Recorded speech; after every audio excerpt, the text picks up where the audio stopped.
current City of Grand Terrace 2030 vision and 2014-15 strategic plan. You also have a table of contents for a more detailed implementation plan called Phase 1. And we also have a PowerPoint slides, and you have hard copies in your packet. In addition to that, you have this sort of a scorecard in terms of how we have fared with some of the goals and objectives that we have moved forward. So tonight, what I'd like to do is kind of walk you through, first of all, what we'll be covering tonight. You want me to use that to the okay, sure.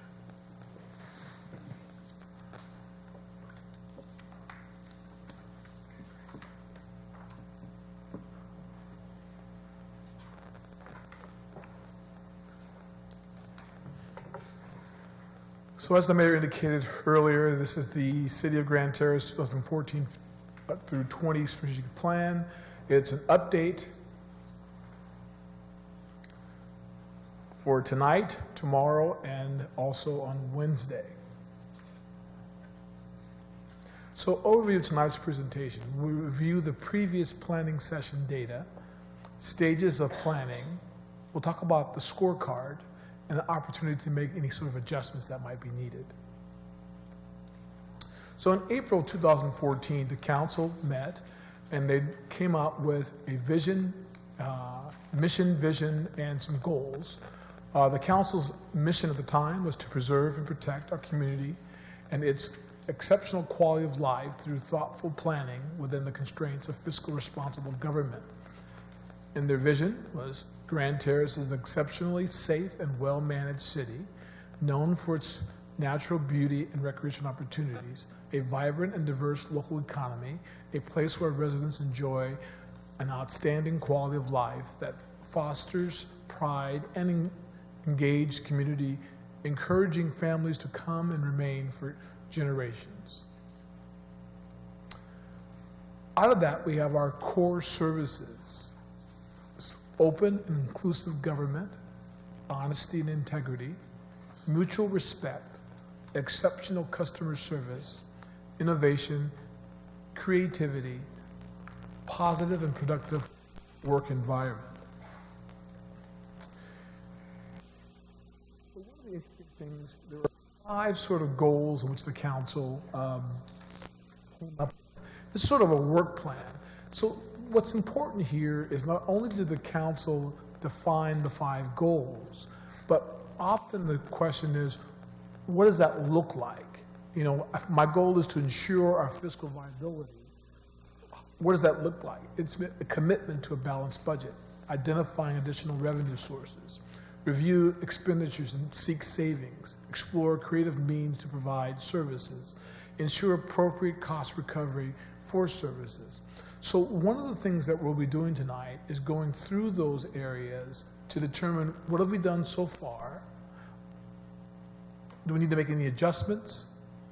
And so then number 2 goal was maintain public safety, ensure staff levels for police service remain adequate for our community, invest in critical improvements to infrastructure. Goal 3 was promote economic development, develop proactive economic development plan to attract new businesses, invest in infrastructure needed to support businesses, attraction and retention, prepare for development by updating zoning and development codes, including the sign code. Goal 4 was develop and implement successful partnerships, work collaboratively with community groups and private and public sectors, agencies to facilitate the delivery of services, benefiting youth, seniors in our community, work with local, regional, state agencies to secure funding, programs and projects. 5, engage in proactive communication. Develop and implement a cost-effective proactive communication program, utilizing technology and web-based tools to disseminate information and engage the community by participation. So tonight, we're going to cover ensure our fiscal viability. We're also going to look at the critical improvements to the infrastructure. and we're going to promote economic development. So before we start that, we also want to take an opportunity to look at, during the time the council was developing this 2030 vision, there was an assessment conducted with the staff. And here's some of the things staff talked about. And they did a sort of called a SWOT analysis: the strengths, the weaknesses, opportunities, and threats. So the strengths were economic development experts, strong employee commitment, flexibility, well-planned community, current financial management, council willingness to work together and to be engaged, child care services and quality services, solid staff with experts in key areas, finance, economics, and development, a good city manager, contract staff with experience. The weaknesses were lack of revenue, lack of training, cross-training, training, clear policies, procedures, guides for staff, no clear vision, staff turnover, attrition, loss of institutional memory, staff insecurity, lack of public understanding regarding city form and function, lack of infrastructure, roads, storm drains, needed for development, lack of access to current technology, inconsistent code enforcement, lack of balance between desired service levels, human and fiscal resources. Under opportunities, economic development, new and existing commercial land, untapped staff knowledge and strengths, access to interim grants, opportunities for supplemental staff, opportunity to make the public more knowledgeable and active and engaged, tapping into volunteers, interns, or community, ability to reboot, retool, and reimagine, embrace change, opportunities for increased efficiencies through outsourcing, opportunity to develop and implement our vision, private-public partnerships, local, regional, state, healthy communities, benefits, more public interaction by the city council. And then under threats, insolvency, uncertain, revenue stream, RDA disillusionment, State Department of Finance approval, rejection of plan, potential threats to our general liability coverage, threats of legal action, miscommunication and lack of accurate information, internal and external, citizens and council standoff, temporary nature of senior staff, threat of total loss of institutional memory, vocal minority opposition to development, lack of emergency response capabilities, loss of staff to address skills and key issues, perception of anti-business climate. So one of the things that we did after reviewing this current SWOT analysis, I sort of went through and looked at where we are today. And so this next section, I'm making some assumptions, but I think that they are accurate in terms of removing some of the threats that were there from the past. Insolvency, uncertain revenues, and then RDA disillusionment, state DOF not approving our plan, citizens and council in a standoff, and temporary nature of senior staff. So my goal in doing that was trying to kind of frame the situation and where we are today as we move forward. And as I indicated before, under operational, under how do we judge where we are today in terms of, this has been almost a year and a half since the original visioning started. And so one of the things that we want to do is look at how we measure how we move forward. And so there's three methods in which I use to do that. One is under planning is the operational plan, a tactical plan, and a strategic plan. So if you look at the chart, you'll see under the operational plan,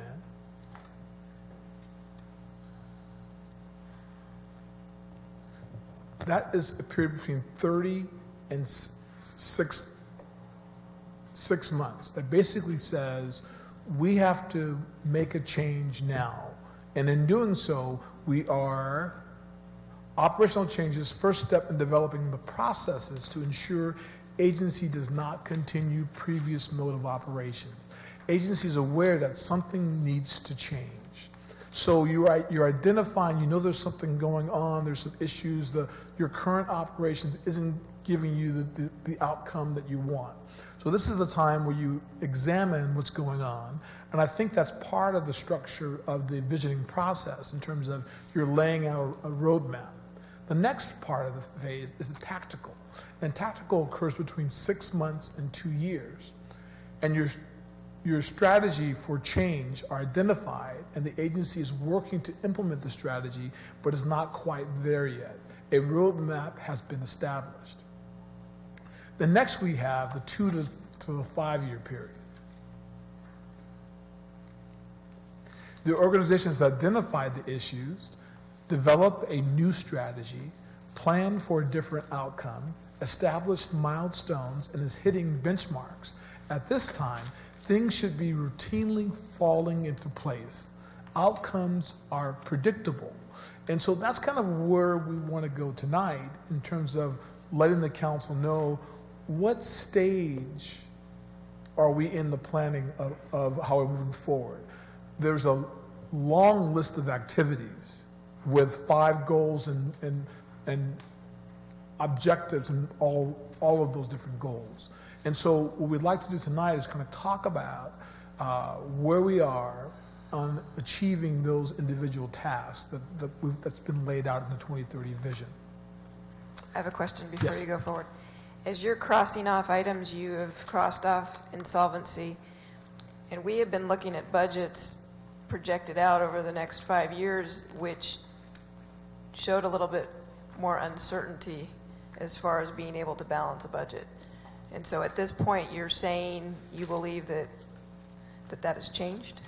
So absolutely, and the one core that I would say that kind of I operate on is there are a couple things that we control. One is our spending, and we have a very good finance director, and we monitor the finances, and our core finances, property tax, sales tax, those are consistent. You can monitor those as you forecast. And I think as you look at what we're doing is there are steps along the way. Like, for example, the council said they wanted to see a monthly report. We're also going to be doing a first quarter, a mid-year.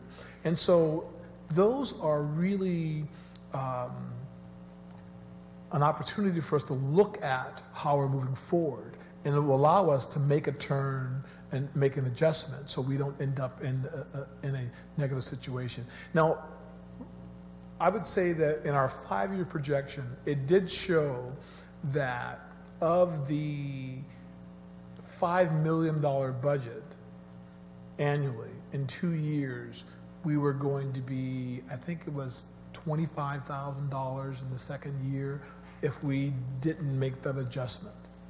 And then, and so I look at that, and the percentage there, if you have a $5 million budget, and you normally spend about 95% of that budget every year, and you're projecting that you're going to be over $25,000, there's certainly things that we can do to adjust that. So I believe as we move forward, we have already made that correction, and we'll give you the update on the first quarter. We'll be able to update that 5-year projection. Okay, thank you. Okay, Councilmember Wilson and then Mitchell. Oh, okay. I believe, too, wouldn't it be financially responsible to project as far as we are comfortable doing? So if we were to artificially change our synopsis based on where we're headed, all the way out to the 5-year, we're probably not doing ourselves a service. So as far as we are comfortable at this point, we're projecting, what, a year and a half out, that we're going to be good with our bills and so on, and we're going to be a balanced budget. Anything past that for right now might be a little bit premature. Well, we always do, it's prudent to do a 5-year projection, and it's based on some assumptions, and the further you go out, the less solid your assumptions are. But we are very comfortable in the next 2 years, and the 5-year projection is based on information. For example, when we put together the budget this year, we assumed that the property tax was going to increase by about 3% based on what the tax collector said. Well, the actual numbers from last year was 7.7%. So what's interesting is last year's budget was based on 3%. And so then when we adjusted it for the next year by 1% for the 3%, we're off because it's really 7% and 7%. So the numbers are really going to shake out in the end. So the assumptions that we have today really can't project out the 5 years ahead. However, a good 5-year projection is just that. It says, there might be some concerns or some issues in the future if you don't make some adjustments. Thank you. I first have a question. Need a little clarification. You had mentioned the SWOT analysis was done by staff. It was the consultant interviewed staff and shared those staff shared those concerns with them. Yes. Okay. And this was done the last April 2014? Yes. And now we're removing some of those items, and I guess I'm interested to know whose perspective that is, that those items should be removed. Yeah. And I indicated as I made that, I said I made the assumption, and that's why I didn't go through in fine detail. I made the assumption based on the financial data that we had that some of these things can come off. So that was basically, that decision was made purely on the data and not any additional interviews with the staff that was conducted by yourself? That is correct. Okay. No, I would imagine that I kind of flipped through here and I didn't see that we're going to revisit this at any point. So the work that we're doing moving forward will be based on what your findings are right here. We can go through and do touch base with the staff if that's the desire of the council. What I was trying to do was take the existing plan that you have in place and kind of give you where we are today with the existing plan. Mm-hmm. I didn't go back and hit on some of the perceptions that people might have based on the current situation. I was really trying to deal with just the actual numbers and information to kind of frame it for today. Okay. And I'm not saying that, I'm just questioning so I have a better understanding of what we're trying to accomplish and what the groundwork that was done prior to tonight. I guess at some point, will we address in here that we have a new council and new council members, and then we also have some restructuring from where we were last year? Yes, and one of the things that we have with this scorecard is that we have the staff has gone through, and based upon where we are with each one of these tasks, we have checked off either in the operational phase, we're in the tactical phase, or we're in the strategic phase. But there's also a fourth column there for the council to weigh in on where they think we are. Okay, very well. Thank you. I don't mean to get us ahead. I just want to make sure that sometimes if we don't know where we're headed, we may have already identified some blocks in our thinking. Okay, thank you so much. Mayor Pro Tem? Yeah, I just want to say, are we going to be using this throughout the days? Because these are new glasses, and this is excruciatingly difficult to read. I can't see. Yeah, I can. See it on the What we can do is we can blow that up into a full size for tomorrow, Okay. and incorporate that. Thank you. And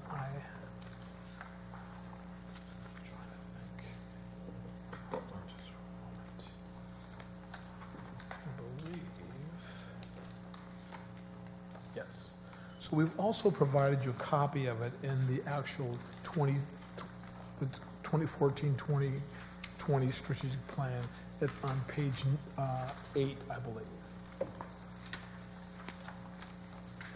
Mr. Duffy, what is that? What is it that we're referencing? The This one 2030 was, vision. Oh, got you. it's a little Okay. bit easier to read. Yes, yes, thank you. And I'm sorry, I should have told you that in the beginning. That's what you would not have strained, and I could have read it easier than straining too. Okay.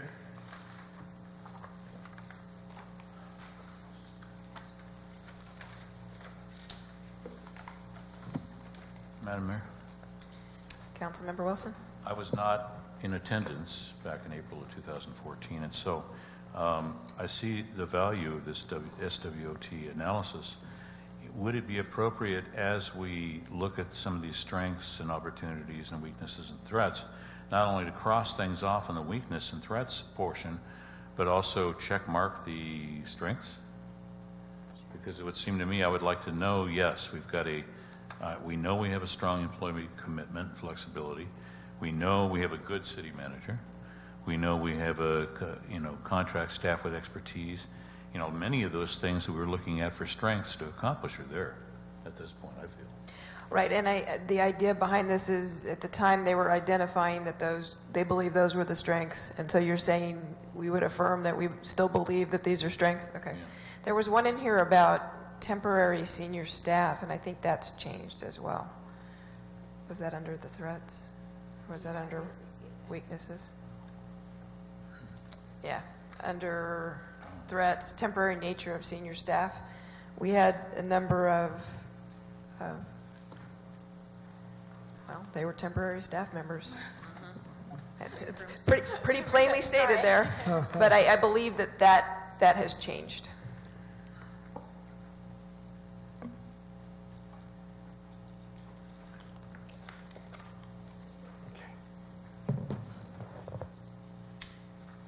Okay.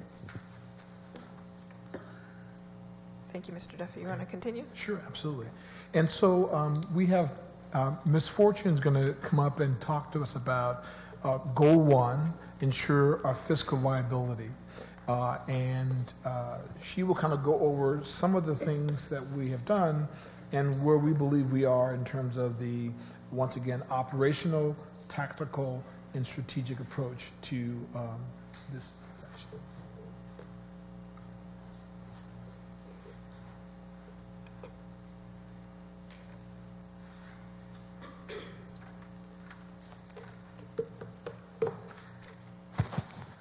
Ms. Fortune, may I, before we start, I just wanted to just also talk about the scorecard that we have here.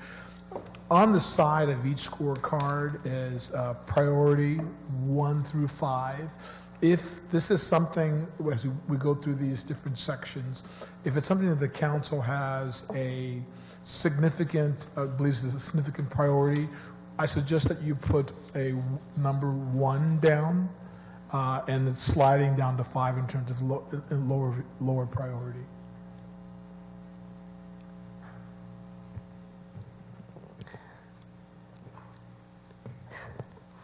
Good evening, Mayor, Mayor Pro Tem, council members. My body seems to know when it is time to do a presentation in front of council. It seems to like to want to shut down. However, as Mr. Duffy had explained, what we'd like to go through is just go through the goals, kind of give you an idea what each one were, and it will be a very high overview, so that when you do the scorecard, what we're actually asking for is, are you happy with the goal, with the plan that was set? If one of the goals is to provide you reports, is our financial reporting sufficient? Do you want to see others? Do you want to see more detail? So that's basically what the intent of the scorecard is, so that we have an idea that we are completing the plan as you had approved and envisioned it, and if you have any other changes, recommendations, adjustments, that's what we're here for. So as you know, our first goal was to ensure our fiscal viability, and 1.1 was to commit to a balanced budget. As Mr. Duffy has explained, although our 5-year plan did show, I believe by year 5, a little under 200,000 a deficit, a net deficit of about 190,000. Our history has only been to spend 95% of our budget. So if we have a $5 million budget, for example, 95% of that will be 250 short. If our deficit is 200 and we receive all our revenues, we're actually still going to be balanced at the end of the day, as Mr. Duffy has explained, because we can manage the expenditures. We watch that closely, to ensure that we don't spend more than what we do receive. So based on that, what we were saying is that overseeing the development of a balanced budget, monitoring the implementation of the budget once approved by council, we're saying we're ready on that strategic phase, meaning we've done our revenue projections, we've reviewed it. So this is an ongoing exercise that we do every year, and so we commit to that. In addition to that, to make sure that council is aware of where we stand, we now have the monthly financial reports that we submit to you. We will be submitting quarterly reports, quarterly, mid-year, year-end, and also a treasurer's report, and that we will also be submitting quarterly. So rather than go through all this, I guess our question is, are the reports we provide council clear and concise? Are they getting the information they need? Do they have any suggestions for any improvement or any efficiencies for the monthly reports? Now, another goal also listed was to account for all our fiscal activities. Now, that is that year-end annual financial report that is done by our auditors. Now, they go through the process. They make sure we follow all accounting rules, policies, and procedures. They do their sample check. They interview staff. They test our internal controls. And it's like an impromptu audit. When they come on site, they give us a list of documents, and they say, we'd like to please pull it. We'd like to check it for proper authorization and documentation. That is what they do. In addition, Mr. Duffy wanted us to provide this again from you. If you remember this, we showed you the city's financial performance. And we went back as far as 2007, 2008, and we updated this to show 14-15 and 15-16.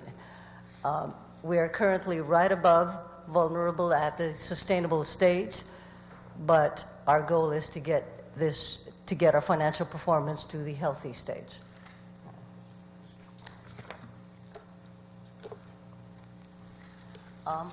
Part of committing our balanced budget, our human resources section also had their own goals. And this was reviewing the classification and compensation packages to ensure appropriate levels of pay for services. At one point, we did submit this to council, and they approved putting them in a range. However, our human resources director, who is also our city manager, is letting us to continuously monitor and review these to make sure that we are at the correct level of pay. I'm sorry. Continue, sir. And one of the things in why this is not in the strategic area and more of a tactical area, because I don't think that we're completely done with the analysis. For example, in doing the classification review, we made some shifts and some changes, but we also, I believe, increased some liabilities. We moved from paying employees the 18%, which was non-PERSable, and putting that on their base pay, which is now PERSable, which means it's going to increase our overall liability, not to an alarming rate, but it does have that impact. The classification study also referenced, it moved all the department heads to at-will employees. However, you have employees that are already sitting in those positions, so they're not really at-will employees. So there's some things that we have to come back and finish off before we can say, we're going to have the same outcome in this particular area year upon year upon year. So that's why it's in the tactical. We're still working out the scenarios to come up with a solution to some of my concerns. So to continue, as listed at the last bullet, all department heads are also responsible for overseeing their departmental budgets. They're aware of what is approved. They're aware of the revenues that fund their activities, so they do watch those closely themselves.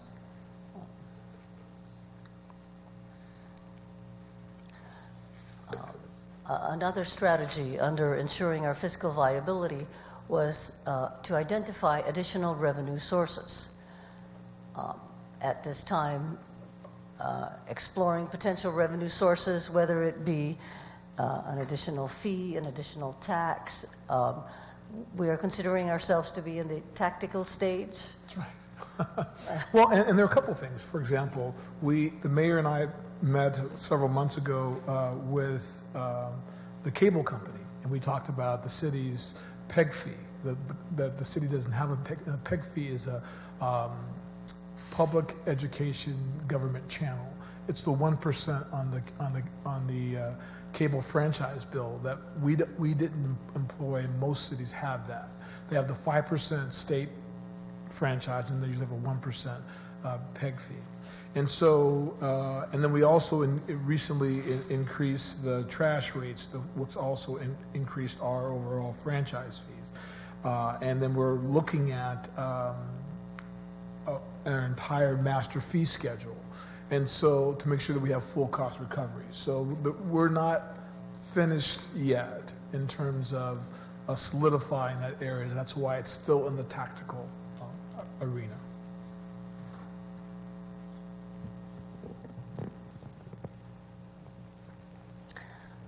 Okay, and another one for the city manager's office was to implement the economic development strategic plan.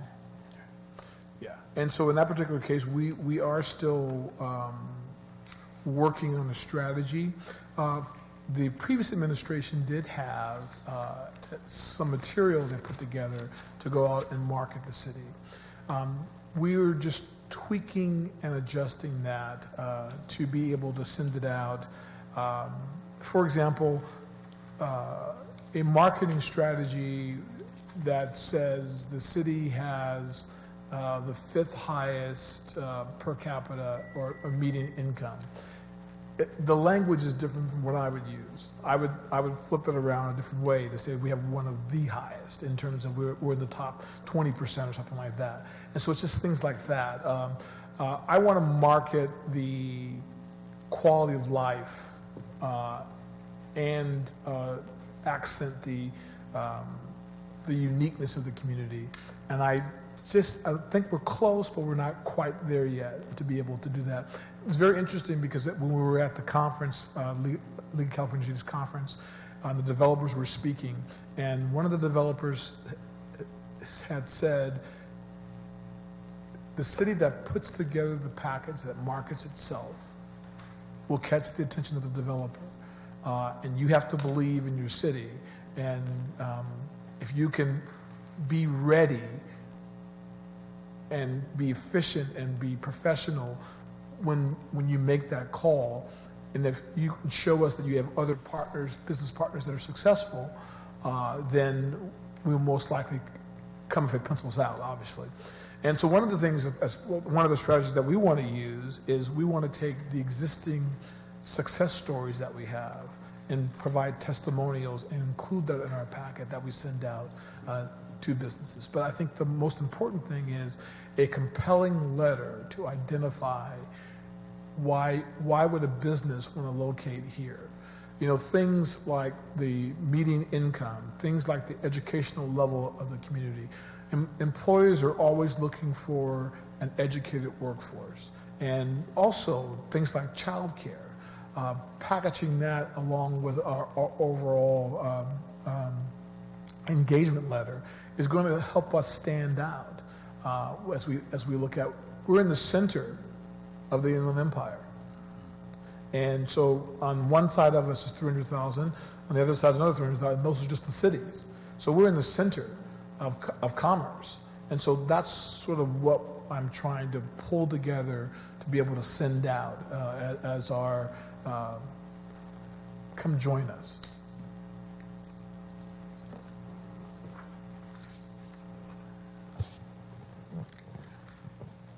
And 1.3 might be redundant as far as reviewing expenditures and seeking savings.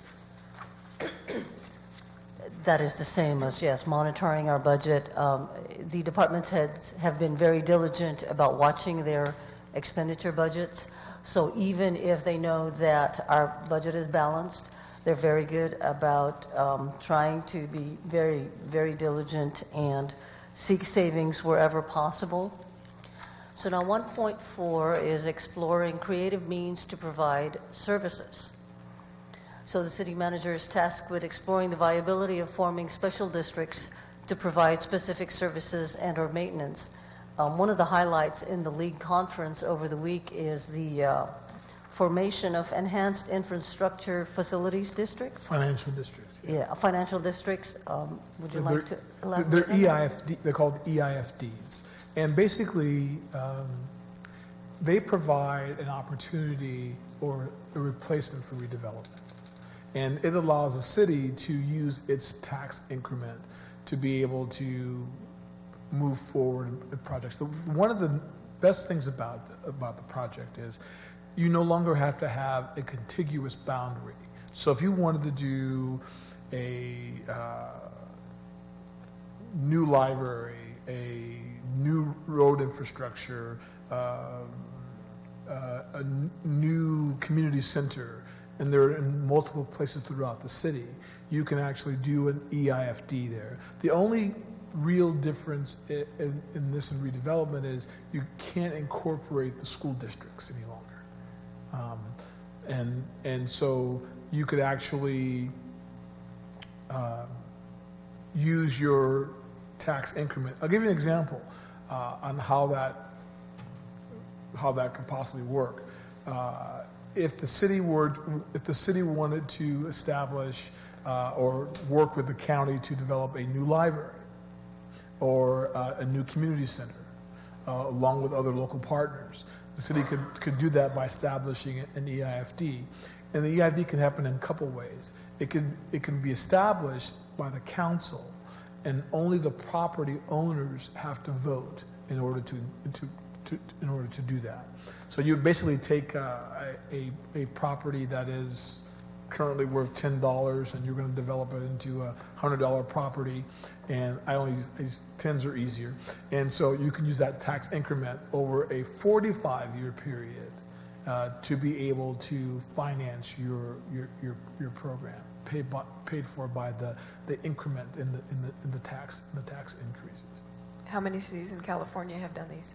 I believe there are 3 now that have, and West Sacramento is really an example, and they've been leading the legislation, and they're creating lots of different things. But as what's happening now, the League of California Cities and the state are now really promoting this as a way to replace redevelopment.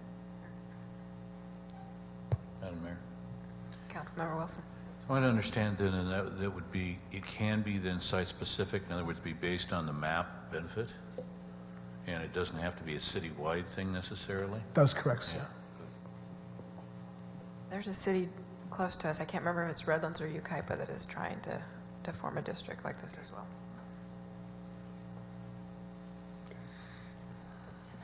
I was also going to add, when the league was discussing this, they actually also promote partnerships with other agencies. So you can involve your sister cities or the county to form this district. Yeah, so it's not limited to just doing it for ourselves. If it's going to benefit 2 other city agencies or even the county, like a library, yeah, it's worth discussing it with them to form that special district.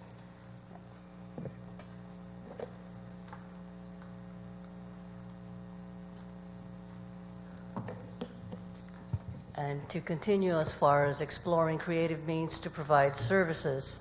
So there are several departments that are reviewing their current services to see if we can, as we say, outsource expedited planning services, review current service contracts to see if we can make this more efficient, more effective. And yeah, the last one is just a repeat. So now, our next goal is to maintain public safety. For this evening, the strategy under maintaining public safety will be limited only to investing in critical improvements to infrastructure. And our biggest one, again, is to find funding, to explore potential revenues to fund infrastructure improvements. And as we've got the goals for community development and public works is to continue to ensure efficient building and safety code enforcement services, to monitor the condition of streets, develop a pavement management system, and prioritize street improvements.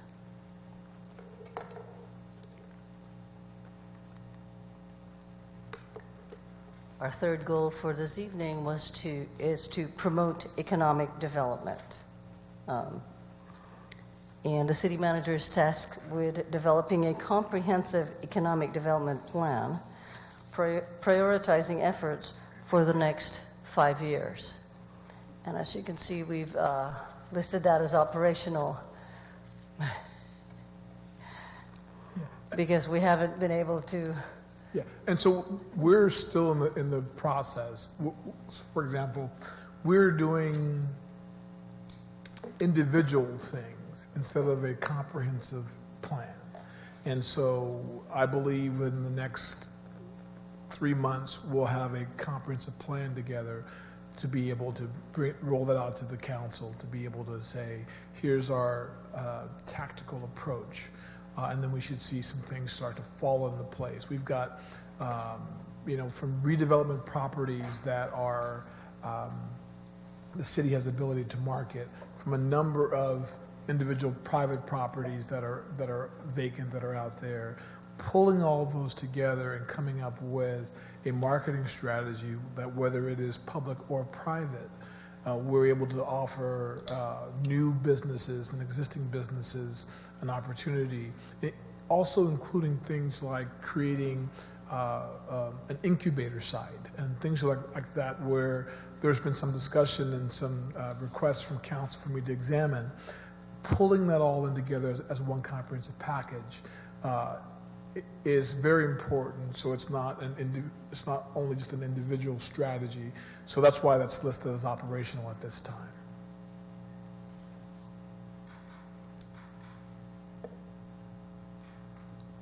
So then our next slide again is still part of promoting economic development, is to invest in infrastructure needed to support business attraction and retention, and update zoning and development code, including the sign code.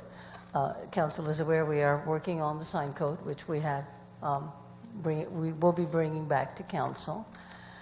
And as far as identifying infrastructure deficiencies related to circulation, drainage, water, and sewer, our public works group is currently working on that. That's why we have that in the tactical stage.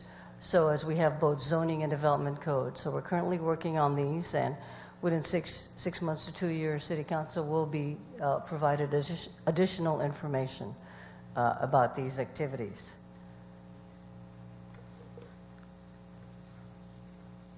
So again, as it relates to that scorecard, again, we would like to know what is City Council's priority. We want to make sure that what we prioritize are your priorities. And this concludes the goals, because here now we have a specific example, Mr. City Manager. Sure. And so if we can step back to the previous slide. So as we talk about infrastructure needed to support business attraction and retention, we also need to remember that on that next slide is SB 107 SB 107 is going to allow us access to use some of those bond funds. And because our 5-year redevelopment plan was very broad, at some point in time, we'll come back to the council, and although it's not the full $16 million, it's more like $4 million.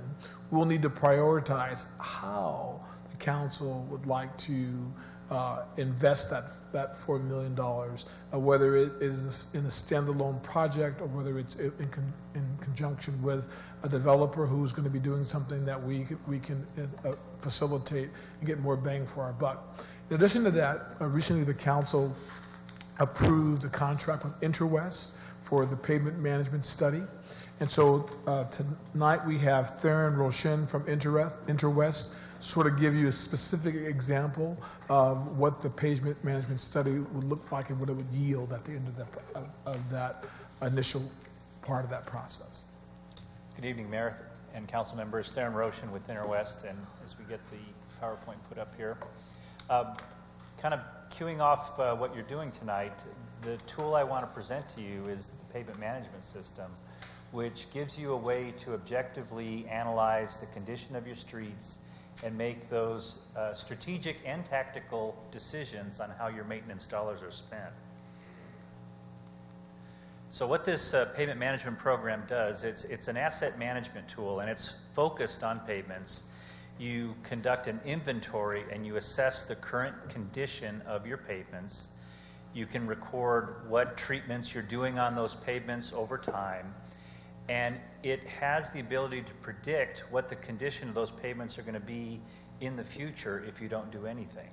And so from that, you can make some analysis about your budget and see what the condition of those pavements are going to be and make strategic choices on how you're going to be using your maintenance dollars. So it directs funding priorities. It helps you focus on determining the most cost-effective treatments and with the funding that's available to you. So this very complicated exhibit here, and let me see if I can figure out there we go. On this side of the chart is what's called a pavement condition index. It's a 0 to 100 scale, where 100 is a brand new pavement, 0 is completely failed, and you can see the conditions of the pavement as time is on the bottom there. Now the red line is a typical way that the pavement deteriorates, this red line here. So you can see for about 75% of the pavement's life, it's in the good range. And so a preventative maintenance treatment at this point would cost you $1. But if you let the pavement deteriorate to a point where it's in the poor range, now you're spending $12 for that same square footage of area. These treatments I'll walk through, but the whole concept of preventative maintenance, it's not the worst first. It tends to be, let's preserve what we have and then have another strategy for those pavements that are gone beyond that point. But what happens in this tipping point right here is that's when the pavement starts to get really cracked and water gets into the base, and you've seen it, you've all witnessed it. The pavement deteriorates almost overnight with good rains that come in and the loading for trucks. So as we kind of assess the pavement, I'll walk through some of the treatments here. So in the good range, we might be putting crack seal on the pavement. Those kind of, you've seen those. They seal up the crack, keeping water out of the base. We might put a surface treatment on top of it, a slurry seal, which is, it's I hate to say it, but it's like sunscreen. We are keeping that pavement from getting age hardened. So it's a surface treatment over the entire roadway. As the pavement deteriorates a little bit more, then we'll get into the patching and some thinner overlays or a micro surface, which is a little thicker mixture of sand and oil that helps protect the pavement, what you have there. As the pavement continues to deteriorate, now we're talking about a thicker overlay on the road. And the worst case scenario is where you're completely reconstructing road. The machinery comes in, it mills up the existing pavement, mixing it with the base that's underneath it, and you kind of have to build a brand new structural section and then put an asphalt surface on top of that. Very, very expensive, but it's also challenging from a customer point of view. Access is disrupted during that. You get into utilities and things of that nature. So That is the worst case scenario. So what the pavement management system can do is give you a snapshot of where you are for the various classifications of the roadway. So what this is showing you is, all right, so on our arterial streets generally, and this isn't your actual Grand Terrace data, this is just an example. We're going to provide that to you, but you can get a snapshot of the condition of your streets by functional classification of the roadway. But a picture is really worth 1,000 words, and this system will allow you to have a graphical image of what the city looks like. And the color code of the streets is the general condition or the PCI range that they fall in. So green being a good street, yellow kind of cautionary, and red into the bad. But then you can run scenarios with that. All right, with our current budget, in 5 years, how many streets are going to go from green to yellow or from yellow to red? So the system can run those scenarios based on the budget that you have available. And I guess the optimal is when you have unlimited funds and all the streets turn green, not likely, and I don't see a lot of jurisdictions that have that. But as some of the assessment districts, sales taxes, and things of that nature, that's a way to kind of help that. So what it does is this tool helps the council and staff, community members, utilities, and other stakeholders answer those questions. When's my street going to be resurfaced? Well, we have a tool that can say, well, you kind of fall here on the list. Or why is my street getting a seal coat and not an overlay? So it helps answer those questions as well. It's also a planning tool, so you can kind of use your capital improvement program, your maintenance budgets. You can coordinate with utilities and other adjacent development projects. What a PCI, Pavement Condition Index, and what a lot of jurisdictions do is they have, by ordinance, a trench cut mitigation fee. So when a reasonably good surface street is going to be trenched up, studies show no matter how well you fix that trench, you've relaxed the adjacent soil and you've accelerated the deterioration of the adjacent pavement, not just over the trench, but outside the pavement. And some agencies have a trench cut mitigation fee. The real powerful tool is what's called a trench cut moratorium, where you share your plan in advance, maybe a year in advance. We plan on resurfacing this road. And by ordinance, you can preclude a utility from going into that, trenching into that pavement. They might have to bore underneath the street or find an alternate route. But really the power of that is the coordination aspect. Let's share that information with the utilities. Let's find out what they're doing. Let's do cooperative work to get that trench in before the overlay happens. So the software that we use is called Street Saver. It was developed by the Metropolitan Transportation Commission. They represent the 9 Bay Area counties. It's been around for many, many years. In the pie chart, you can see oops, I beg your pardon. They are the lion's share of the pavement management systems that are out there. But it's a desktop use. They have a terrific collaborative group that works with the staff to run those scenarios as I was talking about. So the steps that we're going to go through, we've purchased the software under our contract, and we're currently gathering data from the city and the county. The next thing that's going to happen is there's going to be some assessment out on your streets. So you'll see crews out there doing the assessment. Then we'll perform the analysis and run scenarios as directed by staff and come back with a report on the condition of Grand Terrace's streets. Some other things that we can work with is a linkage into your graphic information system. You might want to post on your city website the condition of the streets.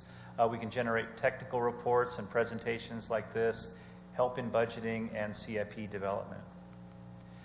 So like I said, we're going to have folks out there. We have mobile devices where we're using GPS data to figure out where we are. We take photographs and upload them in. Basically, you take a section of road and you take a 100-foot by 5-foot wide section, and we categorize the types of pavement distress and the severity of those stress. So it's a very easy way, objective way of gathering that data. We're going to start on October 12th and be out here for a couple of weeks.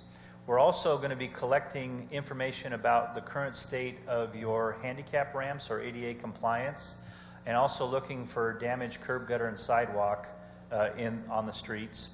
And we hope to get a final report back to you by December of Can we do it a little bit earlier than that? 2105. Yes, I just noticed that. I beg your pardon. It could be an extensive report then. I beg your pardon. This slide is rather complicated, but I thought I'd just kind of go over how complex funding is for cities on pavement maintenance. So there's the federal gas tax that are collected, and then the state has what's called an excise tax.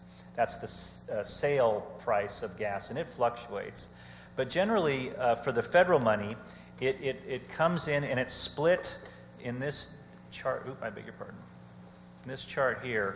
So you can see about 64% goes to the state highways, about 36% go to cities and counties, and that's based on the lane miles you have. It's a pro rata kind of allocation. And then with the state tax, they split it up into different pots.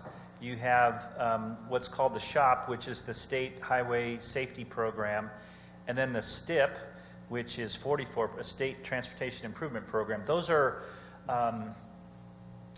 can be local roads, but they have to be on a recognized regional federal system. And then just for the regular local roads, we're looking at about 44% of all the gas tax that's collected. The chart on the right is just showing, here's all the various funding sources that come to cities and counties, and you can spend it on maintenance, new construction and reconstruction, your engineering administration, any right-of-way, or they're pretty flexible in that part of it. Most of the federal funds, however, are highly competitive, and they flow up through Sandbag, and I'm sure you're well aware of those, and the city's been really good about trying to go after those various grant programs. So just finally, a snapshot of kind of where your budget is, looking at the 2013-14 budget. So the streets funds is kind of the development impact fees, and you're around $1,070,000. Now, those typically are capital improvement projects, not maintenance. However, sometimes there is resurfacing that's done with those projects. Your pure gas tax revenue is at $329,800. And then your capital improvement fund is at $105,600. Again, that can have a little bit resurfacing associated with that. And then the half-cent sales tax that's Measure I, you're at $369,700. Now, of special note is the interchange project that's proposed at Barton and 215. That project will overlay a portion of Barton Road to the project limits, basically 200 feet west of Canal to about 400 feet west of Grand Terrace on the other side of the freeway. And we'll also be resurfacing portions of Commerce Way. Also, we're working with staff in their capital program. They have a project to overlay Barton Road further away from the interchange project limits, and we're going to assess whether or not that project should be included in the interchange project. So you get an economy of scale, a larger project, the city would get better prices on that. So we're looking into that. Thank you.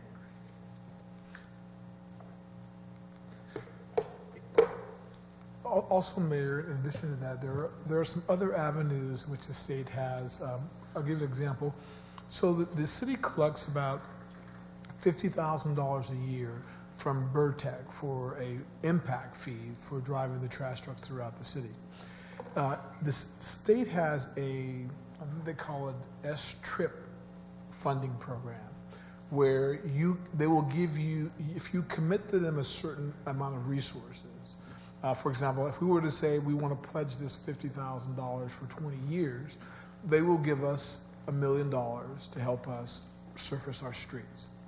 We can do the same thing with gas tax too. For example, that's 326. I think it was 326 that was on the screen. If the city was only spending maybe $250,000 of that, if the city had $100,000 a year, they can commit that for a 10, 20-year period, get the money in advance with very, very low interest rate, very, very low, in order to once we get the pavement management index study information back, you can then accelerate your construction of your roads by using those proceeds. So we'll come back to the council. And what I would also strongly encourage, or I will recommend, that once Interwest has completed their study, that the council hold a workshop for the community to kind of identify, to see the conditions of the roads. And we'll do a notice to all the public. It's because roads are usually a pretty significant issue. And that's a great way for us to be able to explain to the citizens where they are in terms of the condition of their roads and what our strategy is for moving forward to repair those. Who's doing the advancing of the money? It's Caltrans. It's called the S-Trip, I believe. And I have the information. I can certainly provide you with a copy of it. And there's also the iBank. Let's not forget those guys. Okay, that's not.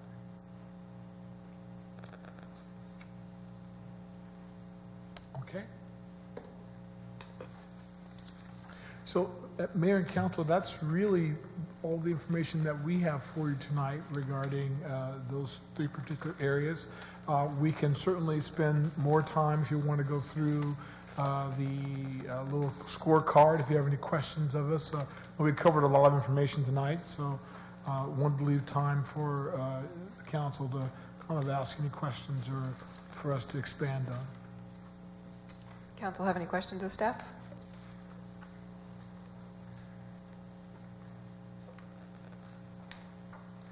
Okay. Okay. Is there more you'd like to continue with?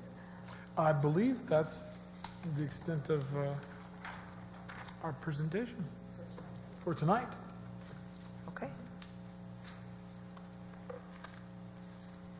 And you are looking to have the council priorities on these scorecards by the end of Wednesday? No, you can turn those in to meet next week. That'd be fine. And I'm also available to go over any of the information that you have. Okay. Thank you. Thank you. All right. If we have no more questions, then I will go ahead and adjourn the special meeting of the council to the next meeting, which will be 6 p.m. tomorrow, Tuesday, October 6th, for the purpose of conducting the second day of the City Council's 2030 Vision Strategic Planning Update Workshop in the council chambers. We are adjourned. Thank you to all my colleagues for coming tonight, and for those of you that are here, thank you for being here.